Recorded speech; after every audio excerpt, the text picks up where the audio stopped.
Amém, irmãos. Vamos orar? Pai, muito obrigado, Deus, mais uma vez por estarmos aqui. Fala agora, Pai, em nome de Jesus ao nosso coração. Que sejamos, Deus, confrontados com a Tua palavra agora. Em nome de Jesus. Amém, Senhor. Amém. Amém, irmãos. Nós voltamos então para a nossa série. A gente está terminando o livro de Colossenses. Nós vamos finalizar agora o capítulo 3 de Colossenses. E provavelmente Colossenses ainda vai ter mais uma mensagem só para a gente finalizar toda a carta. E aí vai ficar faltando só Filemão para a gente terminar a nossa série, que já dura um bom tempo já, né? Carta de um prisioneiro. Que eu confesso que eu não queria terminar, não. Está sendo tão legal, pelo menos para mim, está sendo tão bom poder examinar essas cartas de Paulo, onde ele escreveu da prisão para a igreja.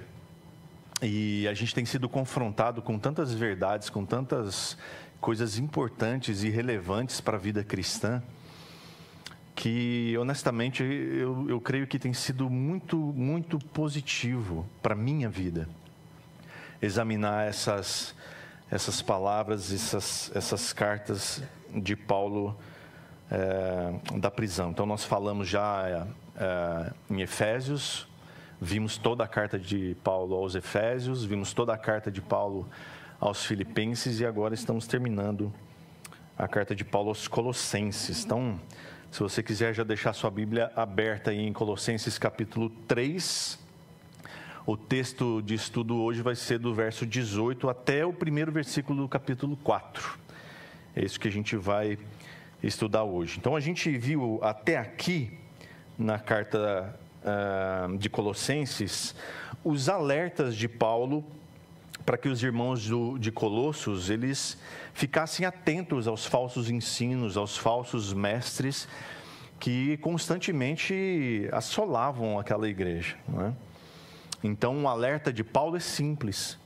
E ontem, no batismo, o João trouxe uma palavra muito relevante, muito importante também. Basicamente, eu contei na palavra do João, ele mencionou a palavra Cristo 712 vezes. Não, estou brincando, não foi tudo isso. Mas umas 500 foi. Por quê? Porque Paulo diz claramente para nós na carta aos Colossenses que Cristo é suficiente. Então, se eu pudesse resumir a palavra de Paulo aqui neste alerta contra os falsos ensinos, seria: Cristo é suficiente. Cristo basta para mim e para você. Nós não precisamos de mais nada. Paulo fala lá em 1 Coríntios capítulo 2, que ele diz assim: eu decidi nada saber entre vocês, e Paulo vai falar da sua eloquência, do seu conhecimento, do quanto ele conhece as Escrituras, mas ele diz assim: eu decidi nada saber entre vocês a não ser Cristo e este crucificado. Meus irmãos, isso é maravilhoso, porque a gente pode aqui, como eu disse, faz tanto tempo que a gente vem falando a respeito dessa série, Cartas de um Prisioneiro, mas tudo se resume em Cristo é suficiente para mim e para você. Nós não precisamos de mais nada, Cristo é suficiente. Então, no capítulo 3, ele reforça que agora nós vivemos uma outra realidade de vida. Nós vivemos uma nova vida em Cristo Jesus. Quando nós abandonamos o nosso velho estilo de vida, as velhas, lembra que ele usa essa figura de linguagem do abandonar as velhas roupas e se revestir de uma nova vida em Cristo. Agora, uma vez que eu e você somos renovados por Cristo e experimentamos viver essa nova vida, Paulo vai falar agora sobre as nossas relações, sobre como a gente se relaciona especialmente com a família e no trabalho aqui.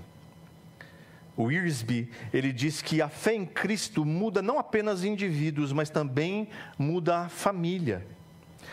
Quem não é cristão verdadeiro no lar, dificilmente será em outra parte. diz aqui o Wiersbe. Certamente, então, nós não teremos igrejas santas, nós não teremos uma sociedade justa, se a gente não tiver lares bem estruturados em Cristo. Não é a primeira vez que esse tema aqui dos relacionamentos de marido e mulher, de pais e filhos, de servos e empregadores, no caso aqui, é citado na Bíblia. Esse tema é recorrente. A gente já viu, inclusive, na carta aos Efésios, de Efésios 5, 21 até o capítulo 6, verso 9. Aparece também em 1 Timóteo, capítulo 2, aparece em Tito, aparece em 1 Pedro. Então, é um assunto bastante recorrente no Novo Testamento. Então, aqui Paulo está aplicando essa nova vida em Cristo às relações do cotidiano. Então, a fé em Cristo transforma não apenas o coração do homem, mas ele transforma também o lar e ele transforma também o trabalho do homem. Olha que maravilhoso, é o pacote completo. Então, se Cristo é suficiente para mim e para você, uma vez que a gente entende isso, então Cristo está transformando o meu e o seu coração. E se Ele é suficiente e Ele está transformando o meu e o seu coração, certamente a nossa casa e o nosso trabalho também serão transformados. Então, há esperança se você aí está com alguma dificuldade no seu trabalho. Cristo pode transformar o seu trabalho também. Então, vamos lá. O primeiro ponto aqui que eu quero explorar com vocês é que Cristo transforma a relação entre maridos e esposas. Leia comigo, por favor, versos então 18 e 19 de Colossenses 3. Diz assim: esposas, que cada um de vocês se sujeite ao seu próprio marido. Eu estou lendo na NAA. Como convém ao Senhor. Maridos, que cada um de vocês ame a sua esposa e não a trate com amargura. Então, esse aqui é o recado de Paulo aos maridos e às esposas. Então, o texto começa com essa relação entre marido e mulher, marido e esposa. E a gente tem aqui instruções para a família. Mas perceba uma coisa, não é qualquer família, é família cristã. Então não adianta a gente olhar para esse texto e dizer para toda a sociedade: olha, isso aqui é para vocês, isso aqui é meus irmãos, entendam isso. Isso aqui é para crente. A gente viu lá em Efésios capítulo 5, e a gente pega aquele texto famoso a respeito da família, que começa a partir do versículo 21, onde ele diz que nós devemos ser sujeitos uns aos outros no temor do Senhor. Mas isso só é possível porque tem um versículo 18 antes, que fala que nós devemos ser cheios do Espírito Santo. Então, uma vez que nós somos cheios do Espírito Santo, o restante se torna mais fácil para mim e para você viver. Então, só é possível para mim e para você sermos sujeitos uns aos outros no temor de Cristo, se estivermos cheios do Espírito Santo. Então, é para crente a conversa aqui.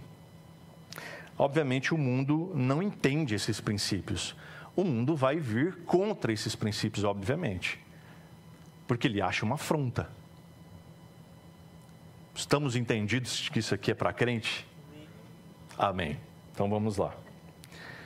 Primeira coisa, ele diz aqui: esposas, que cada uma de vocês se sujeite ao seu próprio marido no Senhor. A primeira palavra aqui é para as esposas. Paulo não diz para as esposas obedecerem os seus maridos. A palavra é diferente aqui. A palavra é se sujeite. Se a gente pensar no contexto aqui, nessa época quando Paulo escreve essa carta aos Colossenses, as mulheres eram tratadas literalmente como escravas dos seus maridos. Eles tinham domínio sobre elas, eles tinham autoridade como se tivesse uma propriedade de fato. Muitas mulheres eram tratadas como objeto aqui. Eram tratadas como escravas, elas serviam para fazer o serviço e reprodução. Não é o nosso contexto hoje. E não é o contexto de Deus aqui. Paulo está escrevendo aqui para as mulheres e para os homens, esclarecendo e estabelecendo o papel para eles. Ele está dizendo aqui para as mulheres não obedecerem, mas sim que se sujeitassem, baseados na convicção de que os homens têm esse papel de liderança na família.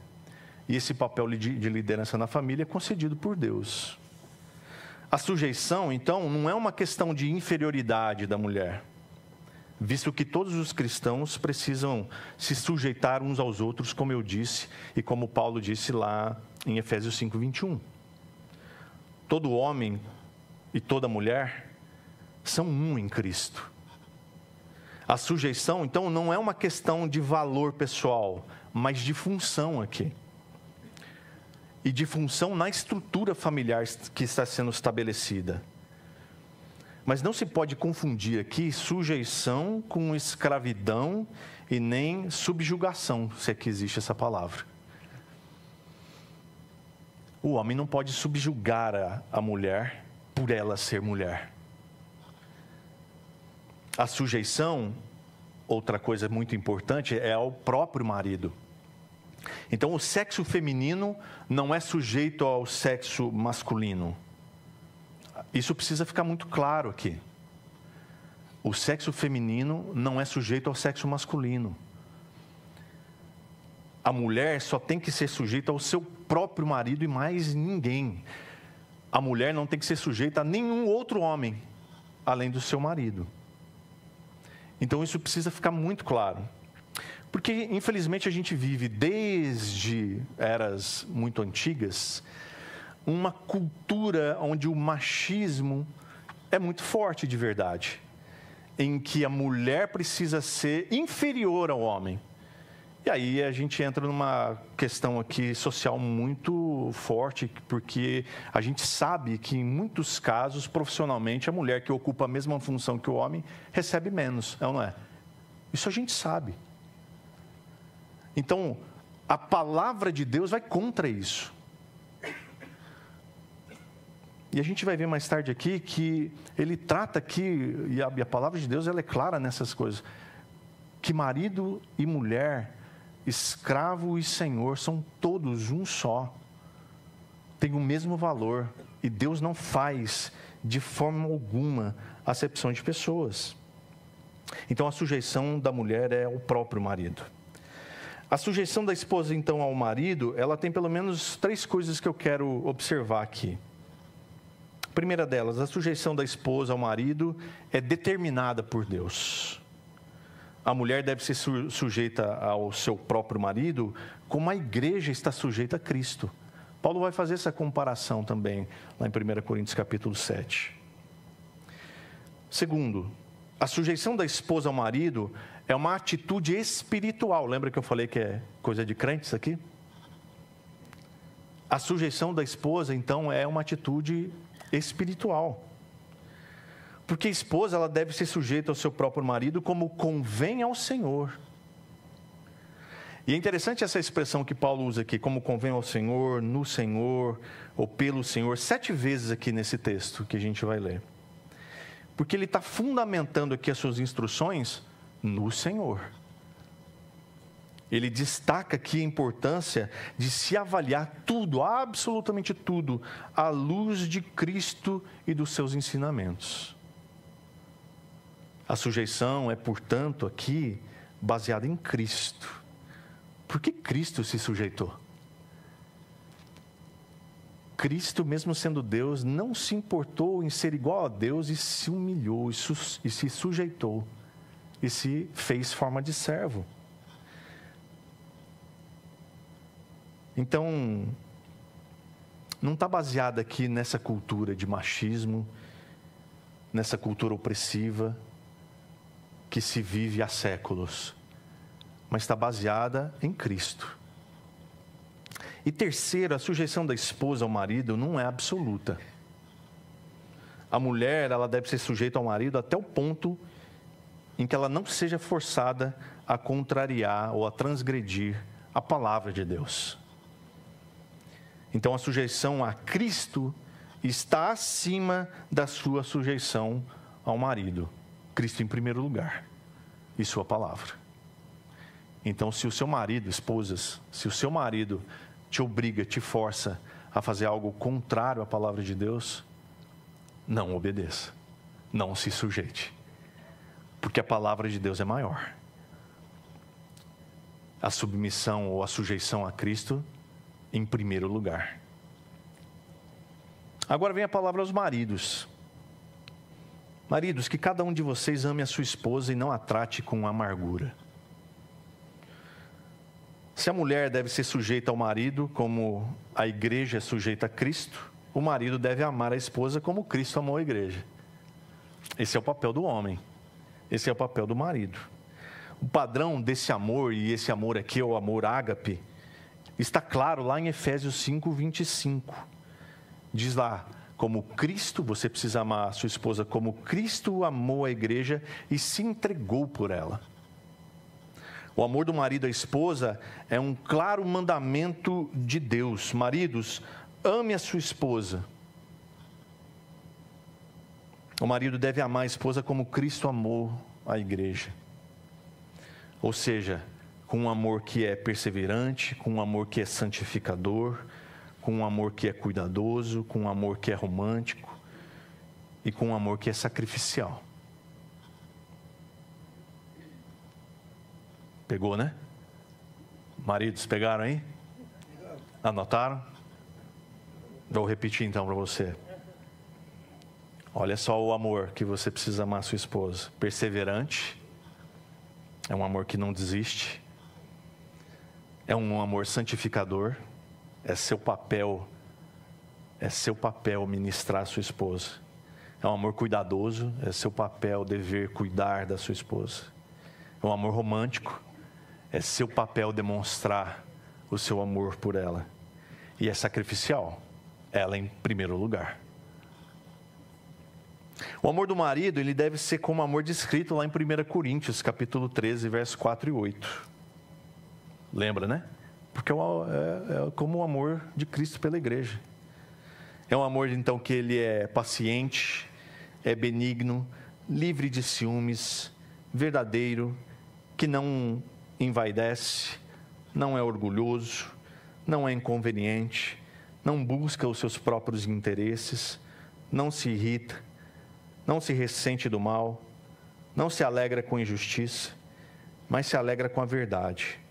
É um amor que tudo sofre, é um amor que tudo crê, é um amor que tudo espera, é um amor que tudo suporta. É um amor que jamais acaba. Maravilhoso isso, né? O amor do marido, a esposa, o impede, preste atenção, o amor de um marido por sua esposa o impede de agredi-la. Seja com palavras, seja com atitudes. Pois não a trata com amargura, diz aqui o texto. Não tratar com amargura significa que o marido não vai agir com a sua esposa com impaciência, com reclamações.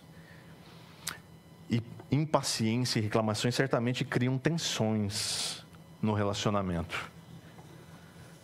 Geram desânimo. A versão King James aqui fala assim, não a trate com grosseria. E outra versão diz assim, não vos irriteis contra elas. Puxa, mas nem no shopping, quando ela pede para a gente segurar a bolsa.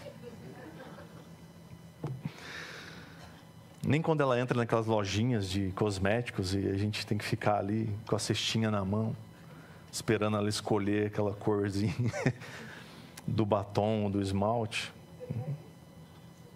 Não estou falando de mim, irmã. Eu estou pregando aqui.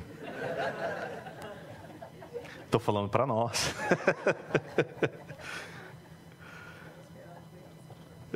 Pois é.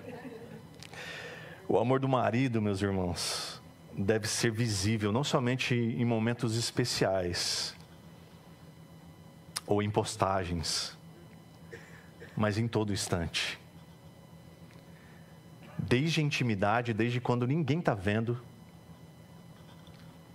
até quando é em público. É interessante essa coisa, né? Eu lembro que a gente estava discipulando um casal. Não era bem um discipulado, porque a gente, na verdade, estava só aconselhando esse casal. E a gente sabia que alguma coisa ia dar errada quando eles ficavam cheios de ternurinhas no Instagram. Um postava declaração de amor para o outro no Instagram, podia saber que no dia seguinte ia dar ruim. Porque às vezes as pessoas querem transparecer algo que não existe, e o Instagram é campeão nisso, né? Para as pessoas, para dizer que está tudo bem, mas na verdade, intimamente, a coisa vai mal. Então, essa manifestação do amor, ela precisa ser visível o tempo todo, mesmo na intimidade, onde ninguém está vendo, onde é só vocês dois. Porque, na verdade, é quem realmente importa que você ama um ao outro, é um e o outro. E depois os filhos. E a gente vai falar um pouco mais sobre isso aqui daqui a pouco. Para os filhos é importantíssimo saber do amor que o pai tem pela sua mãe. É fundamental, é crucial. E uma coisa é verdade, irmão, se o amor não está presente, certamente a sujeição estará ausente. Então, é muito melhor, muito mais fácil para uma mulher se sujeitar ao seu marido quando ele ama a sua esposa desta maneira aqui, com amor sacrificial, com amor genuíno, com amor verdadeiro, um amor zeloso por ela. E é muito mais fácil para o homem ter a sua esposa sujeita à sua missão como homem, como liderança espiritual da sua casa, quando ele trata a sua mulher dessa forma. Como a palavra diz que a gente tem que tratar.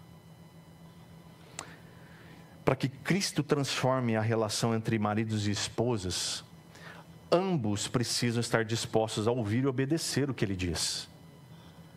Não tem outra forma, irmãos. E aí fica a reflexão aqui que eu quero trazer para vocês, para as esposas primeiro. Como você tem expressado respeito e apoio ao seu marido? É aos maridos agora. Seu amor pela sua esposa tem sido visível, tem sido paciente, tem sido presente, tem sido sem amargura? Lá na Fermata, nos encontros dos pastores, a gente bota os casais viradinhos, um de frente com o outro, assim. A gente chama de joelhinho com joelhinho, né? Os dois ficam de joelhinho com joelhinho, um olhando para o outro. E a gente faz eles responder essas perguntas ao vivo ali. Claro, um para o outro. Não vou fazer isso com você aqui agora. Mas fica a dica, para que você em casa faça esse exercício aqui e responda essa pergunta um para o outro. Você, mulher, como você tem expressado respeito e apoio ao seu marido? O marido pode te fazer essa pergunta, né? Ou a esposa pode perguntar para ele: você tem se sentido respeitado? Você tem se sentido apoiado por mim? E o marido pode perguntar para a esposa: o meu amor por você tem sido visível? Tem sido paciente? Tem sido presente? Tem sido sem amargura? No nosso discipulado de casais aqui, que a gente tem a aula aqui na quinta-feira, é uma semana de aula e uma semana de prática. Porque a gente sempre dá tarefa nesse sentido, para que em casa haja conversa. Em casa possa se recapitular aquilo que se aprendeu. Então fica a dica aqui, fica um para casa. Ok? Muito bem. Agora ele vai falar sobre filhos. Então o segundo ponto aqui é Cristo transformando a relação de pais e filhos. Leia comigo, por favor, os versos 20 e 21. Filhos, em tudo obedeçam aos seus pais, pois fazer isso é agradável diante do Senhor. Pais, não irritem os seus filhos, para que eles não fiquem desanimados. Deus tem princípios muito importantes para construir uma relação de harmonia e paz entre pais e filhos. A primeira coisa que a gente vê aqui é sobre os filhos. Filhos, em tudo sejam obedientes, pois fazer isso é agradável diante do Senhor. A obediência dos filhos aos pais, em primeiro lugar, é imperativa. A obediência aqui é mandatória, é uma ordem. A autoridade dos pais é delegada por Deus. Portanto, a rebeldia ou a desobediência aos pais é pecado. Os filhos que não obedecem aos pais não obedecerão nenhuma autoridade. Presta atenção nisso. O Wiersbe, ele diz que o colapso da autoridade em nossa sociedade reflete o colapso da autoridade no lar. Começa no lar, irmãos. A obediência dos filhos aos pais é abrangente. A obediência dos filhos aos pais aqui, ela precisa ser integral, ela precisa ser alegre e ela precisa ser voluntária. Obediência parcial tem pouca diferença de desobediência.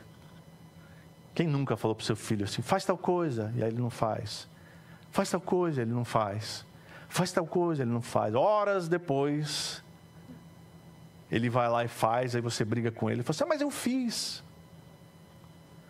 Fez tardiamente a desobediência. Então, a gente precisa entender isso, que essa obediência que é parcial, que é tardia, ela não difere em muita coisa da desobediência. E desobediência é rebelião. Quantas dores, quantas lágrimas, quantas perdas muitos filhos teriam sido poupados se tivessem ouvido e obedecido seus pais. A gente pode dizer aqui quantas vezes a gente desobedeceu os nossos pais e nos demos mal, não é? Diz o pensador que a obediência pavimenta a estrada da bem-aventurança. A obediência dos filhos aos pais é agradável a Deus. A obediência, ela é agradável diante de Deus.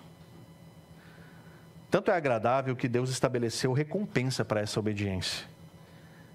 Ele estabeleceu que um filho obediente, ele tem vida bem-sucedida e longa sobre a terra. Assim como ele diz lá em Êxodo, capítulo 20, verso 12. Honre seu pai e sua mãe, para que você tenha uma vida longa sobre a terra que o Senhor, seu Deus, lhe dá. Agora vem para os pais. Pais, não irritem os seus filhos, para que não fiquem desanimados. A primeira coisa que a gente precisa cuidar aqui é com essa palavra pais. Está se referindo aos pais homens aqui. É pater. Embora a gente imagine aqui que pai está no genérico, pai e mãe, mas a palavra é para o pai aqui. Visto que a autoridade da família está na mão dele. É os homens. É dos pais a função de liderança. Obviamente, as esposas precisam ajudar nessa função, nessa tarefa. Mas ele diz que os pais não devem irritar os seus filhos. Como que se dá isso? A gente irrita os nossos filhos quando não há coerência. Ou seja, a gente fala uma coisa e faz outra. A gente irrita os nossos filhos quando não há uma regra clara na disciplina. Num momento a gente elogia e no outro a gente critica ou exorta pelo mesmo motivo. Você já viu criança que fala um palavrão, alguma besteira e tu não dá risadinha? E aí acha engraçado aquela desobediência, aquela malcriação que a criança fez. E depois dá uma dura na criança pelo mesmo motivo. Porque talvez está na frente de pessoas, então acha engraçado. Mas depois repreende. Na cabeça da criança vira uma confusão. Olha, quando que isso é bom e quando que isso é ruim? Quando que isso é certo e quando que isso é errado? Então, quando não tem regras claras na disciplina, a criança, o filho, fica confuso. A gente irrita os nossos filhos quando não tem diálogo. Os filhos precisam que seus pais conversem com eles. Os filhos se irritam quando há injustiça ou quando a severidade é muito exagerada. Quantos de nós já não exagerou brigando com seus filhos, dando palmadas que não devia dar, dando varadas além do necessário, gritando com seus filhos, dizendo palavras para eles que o depreciaram. A gente irrita os nossos filhos quando a gente não tem tempo para ouvi-los, quando a gente não tem tempo para orientá-los, quando a gente não tem tempo para ajudá-los nas coisas mais básicas da vida deles. A gente irrita os nossos filhos quando a gente compara um filho com o outro, ou quando a gente compara o nosso filho com o filho do outro. E a gente desperta neles ciúmes, a gente desperta neles inveja e às vezes até ódio. Eu lembro que eu cresci muito chateado com o meu irmão do meio, para não dizer outra coisa, do Jairo. A minha mãe rasgava elogios ao Jairo e ela amava dizer para mim: você tinha que ser igual ao Jairo. Porque o Jairo, irmãos, era um gentleman. Era, não é até hoje, né? O Jairo lavava a louça. O Jairo passava escovão na sala. Sabe que escovão? Não tinha enceradeira. Sabe? Alguém conhece escovão aqui? É um negócio extremamente pesado que você passa assim nesse negócio de sinteco. Minha sala era de sinteco. O Jairo passava escovão. Ficava brilhando a sala. O Jairo fazia pão. O Jairo fazia tapete.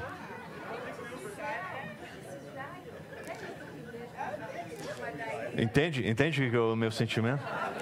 Hoje eu amo o meu irmão. Não mandem para ele esse vídeo depois. Né? Mas quando já está casado. Tá. A Cristina, minha cunhada, é uma sortuda. Né? O Jairo é diferente. Mas a minha mãe, ela tinha essa capacidade de me deixar muito louco quando ela falava que eu tinha que ser igual ao Jairo. Porque eu não ia ser igual ao Jairo nunca.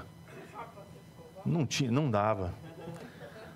Escovão não. Quando chegou a enceradeira até, né? Quando chegou a enceradeira em casa até arrisquei. Mas o escovão não. Mas irmãos, a gente está dando risada aqui, mas quando a gente faz isso, quando a gente compara um filho com o outro, é terrível. É terrível. Porque, sinceramente, eu cresci com um sentimento ruim em relação ao Jairo. Mas depois entendi que ele é uma pessoa maravilhosa e que eu amo hoje.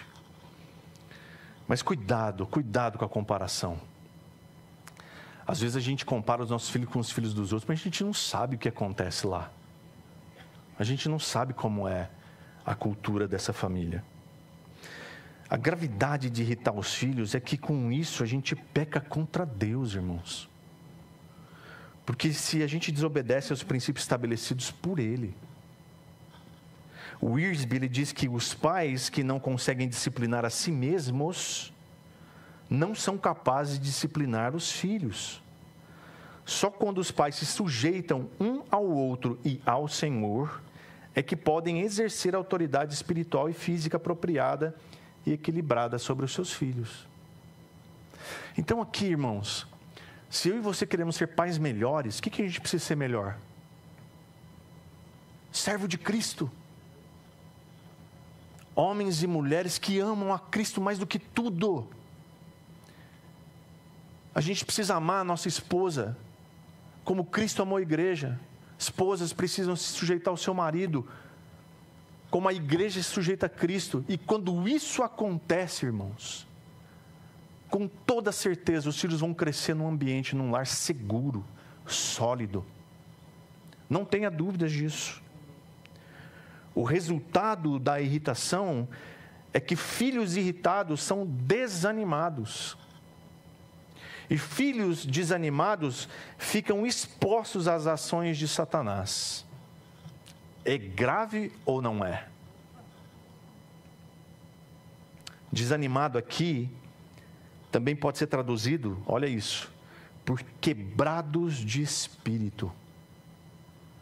Olha a consequência de nós não sermos pais como a palavra de Deus nos manda ser.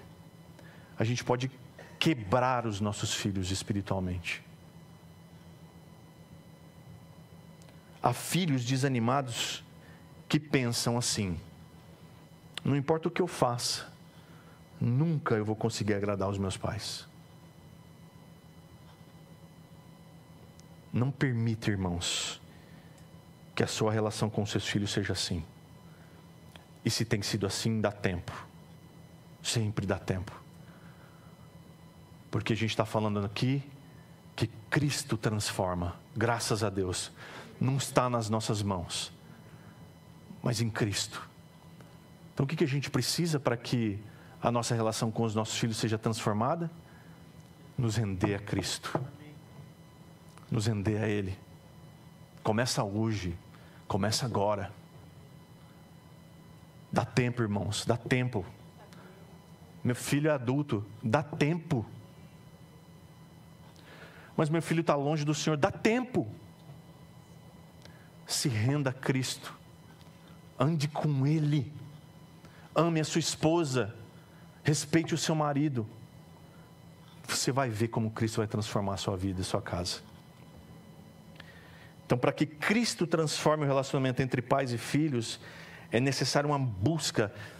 Olha aqui, irmãos, não é uma busca de domingo a domingo, é uma busca diária por um relacionamento mais próximo e íntimo com Cristo. E, consequentemente, com o outro. Então, cabe a reflexão dos filhos aqui. Você tem obedecido com alegria e respeito, como um ato de fé em Deus, os seus pais? E cabe aos pais a reflexão. Se suas palavras e ações edificam ou esmagam o coração do seu filho. Fica aí a tarefinha para casa também. Terceiro ponto. Cristo transforma as relações profissionais. Leia comigo, por favor, dos versos 22 até o primeiro verso do capítulo 4. Servos, obedeçam em tudo a seus senhores aqui na terra, não servindo apenas quando estão sendo vigiados, visando somente agradar pessoas, mas com sinceridade de coração, temendo o Senhor. Tudo o que fizeram, façam de todo o coração, como para o Senhor e não para as pessoas, sabendo que receberão do Senhor a recompensa da herança. É a Cristo, Senhor, que vocês estão servindo. E quem fizer injustiça, receberá em troca a injustiça feita. E nisto, ninguém será tratado com parcialidade. Senhores, tratem os seus servos com justiça e igualdade, sabendo que também vocês têm um Senhor no céu. Por fim, Paulo vai falar aqui das nossas relações, entre servos e senhores, ou entre empregados e empregadores.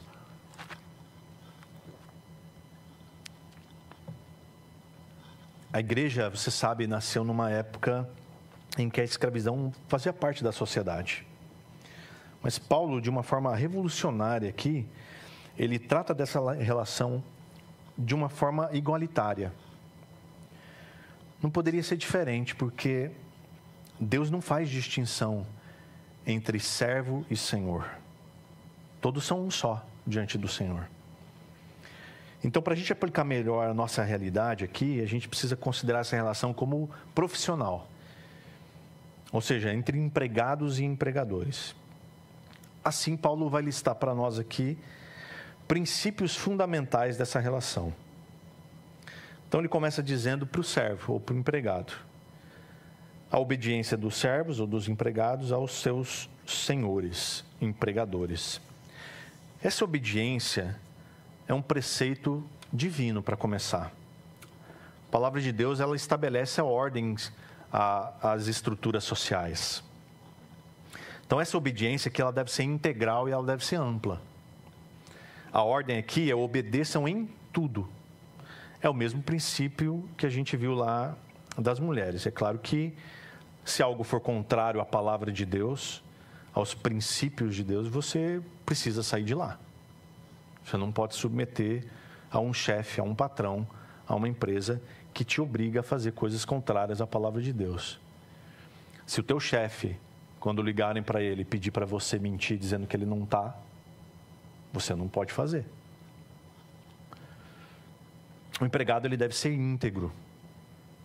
E ele deve ser íntegro em todas as áreas do seu caráter e do seu trabalho. O empregado cristão, ele deve ser uma pessoa confiável. Ele não pode matar o tempo. Ele não pode, no seu horário de trabalho, fazer outras coisas que não dizem respeito ao trabalho. Ele não pode fazer coisas particulares enquanto ele está trabalhando. Ele precisa ser absolutamente honesto. Essa obediência, ela deve ser sincera. Paulo diz aqui que o empregado, ele não deve servir apenas quando está sendo vigiado. O empregado cristão, ele não pode fazer corpo mole. Ele não deve ser relaxado no seu trabalho. Ele precisa trabalhar com alegria, ele precisa trabalhar com integridade, ele precisa sempre dar o seu melhor no trabalho. Essa obediência, ela deve ser espiritual também.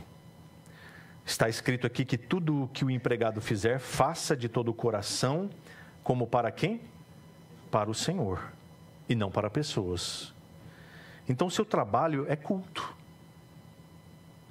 Olha isso que interessante. O seu trabalho, ele precisa ser um culto ao Senhor.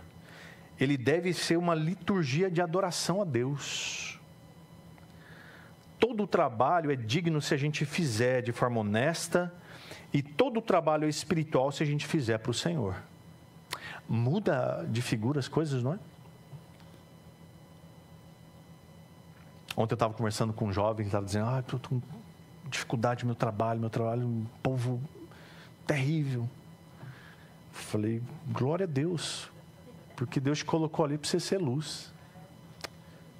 Mas é difícil, Jesus não disse que seria fácil, não. Ser luz, irmãos, é no meio das trevas mesmo. Ser luz onde tem luz é fácil. Então seja luz no seu trabalho. Seja o melhor funcionário que o seu patrão tem. Essa obediência, ela será recompensada. E a recompensa muitas vezes pode não vir do empregador, mas certamente vem de Deus. Tenha certeza disso. O apóstolo diz aqui que a gente deve saber que receberemos do Senhor a recompensa da herança, pois é a Cristo, o Senhor, que estão servindo. Russell Shedd, ele diz que o obreiro, e aqui cabe também ao serviço da igreja, ou o trabalhador, deve estar consciente de quem realmente paga o seu salário ou a recompensa, não é o seu patrão, mas é o Senhor. Evidentemente, esse pagamento vai ser no futuro. Vai ser quando a gente se encontrar com o nosso Senhor. Então, o empregado cristão, ele deve ser o melhor funcionário de uma empresa. Ele deve ser o modelo, ele deve ser o exemplo para os outros funcionários. E agora ele fala para os senhores, para os empregadores. Senhores, tratem os seus servos com justiça e igualdade, sabendo que também vocês têm um Senhor no céu.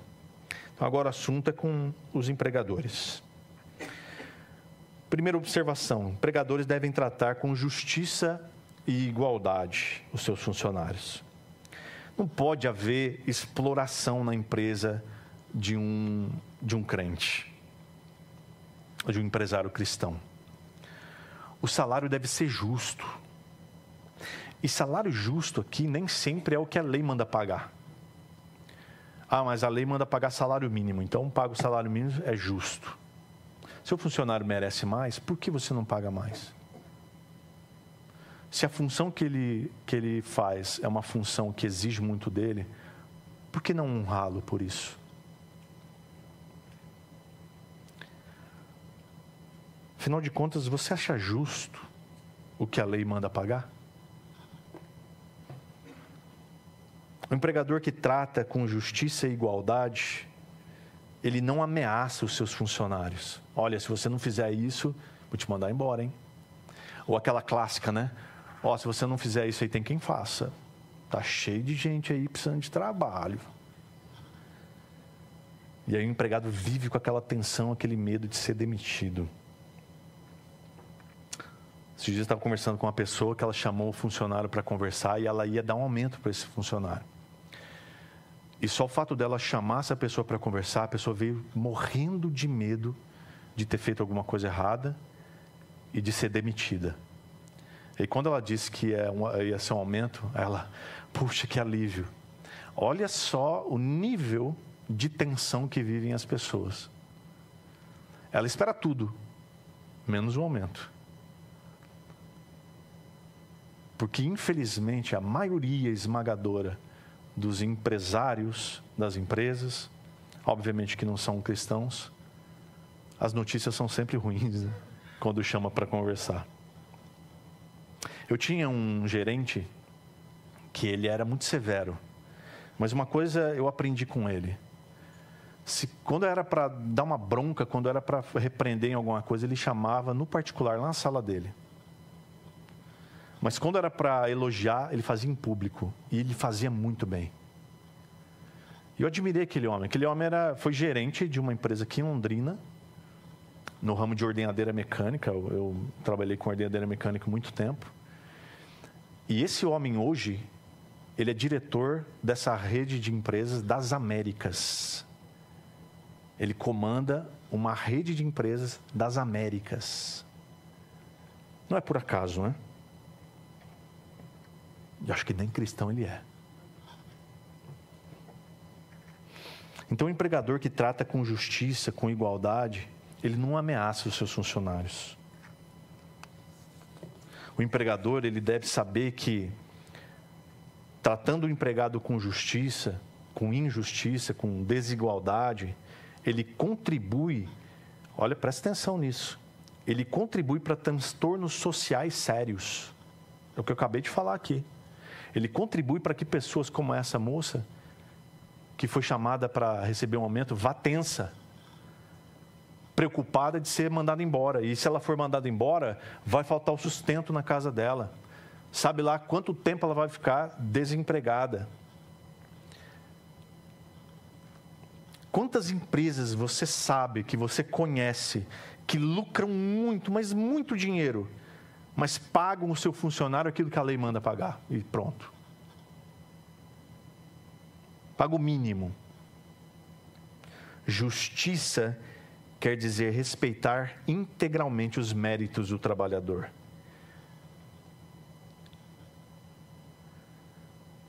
O direito de receber uma justa porcentagem do fruto do seu trabalho é do trabalhador. 1 Timóteo 5,18 diz que o trabalhador é digno do seu salário.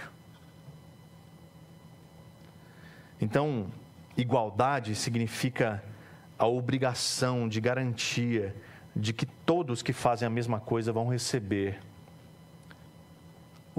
da mesma forma, a mesma quantia, os mesmos recursos, que eles possam receber de maneira igualitária. Então, empregadores precisam saber que também tem um Senhor no céu. Empregadores cristãos também estão debaixo do senhorio de Cristo. Empregadores também prestarão contas da sua administração a Jesus. Empregadores são mordomos daquilo que Deus tem lhe dado, daquilo que Deus colocou sob seus cuidados. E daquilo que eles precisam saber que eles estão sob o justo julgamento do Pai. O Shedd conclui dizendo que se empregados e empregadores reconhecem que devem obediência a um único Senhor, então ambos têm em mãos o padrão verdadeiro para a sua conduta uns para com os outros. Portanto, como empregadores, a gente precisa refletir o seguinte: meu esforço e minha atitude no trabalho honram a Cristo? Como empregados, perdão. Meu esforço e minha atitude no trabalho honram a Cristo? E como empregadores, ele precisa pensar: tenho valorizado os que trabalham comigo ou para mim? Então, irmãos, a gente precisa entender que o Evangelho não é apenas para o domingo. O Evangelho transforma a casa, transformando o relacionamento entre o marido e a esposa, transformando o relacionamento entre pais e filhos. E o Evangelho transforma também um ambiente de trabalho. Cada papel que a gente desempenha pode e deve ser vivido como uma expressão da nossa fé em Cristo. E aí fica a última pergunta para a gente refletir. Como é que Cristo tem sido visível nos meus relacionamentos mais próximos? Vamos orar? Pai, muito obrigado, Deus, pela Tua palavra, que nos confronta, que nos exorta, que em nome de Jesus a gente possa de verdade entender que Cristo transforma tudo e todos pela Sua palavra. Então, Senhor, em nome de Jesus, eu quero te pedir, Pai, transforma, Senhor, os relacionamentos entre maridos e esposas nesse lugar, nessa igreja. Transforma, Senhor, em nome de Jesus, o relacionamento entre pais e filhos e pais nessa igreja, Pai. Pai, por favor, em nome de Jesus. E transforma, Senhor, o relacionamento entre empregados e empregadores, empregadores e empregados desta igreja, em nome de Jesus. Que o Deus de amor, o nosso Pai, que o Filho da graça, o nosso Salvador, e o Espírito Santo da consolação esteja sempre conosco, em nome de Jesus. Amém.